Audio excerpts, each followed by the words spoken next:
In Ontario alone, we account for over $1 billion in farmgate sales, as well as, I believe, over $650 million of export annually. Right here, largely based out of Niagara, Ontario's production of flowers accounts for about 50% of all the flower production in the country, making the sector a pretty significant contributor to the region.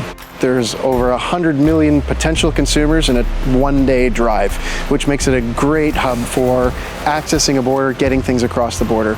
Secondly, there's a huge population of Dutch immigrants who came here and brought that familiarity in producing flowers, especially in the 1950s. And with so many settling in the same area, that created this hub of production and knowledge, which has spread out to other parts of the province as well. And then in addition to that, being really close to Lake Ontario provides a really great microclimate for ensuring we have the right humidity and the right conditions for greenhouse production, which is why a lot of producers have focused on a lot of these things that grow really well in the Ontario climate, really well timed here, cost effective, or things that are hard to get in from other locations. Since if you want to supply flowers for both Easter and Mother's Day, that can be a challenge because the number of days between Easter and Mother's Day changes every year.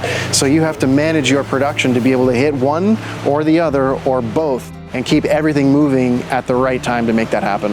I think supporting local flowers is important for Canada and for Canadian consumers because it does help to bring that economic opportunity back. You're supporting local businesses, local agriculture, huge contributors to their local economies. All of that I think is incredibly valuable and incredibly important. And then beyond that, if you want to select a Canadian flower, in many cases they're tagged with where they were grown. In other cases, it's just as easy to select certain varieties. But at the end of the day, there's no bad flowers. Just buy flowers, you're doing the right thing.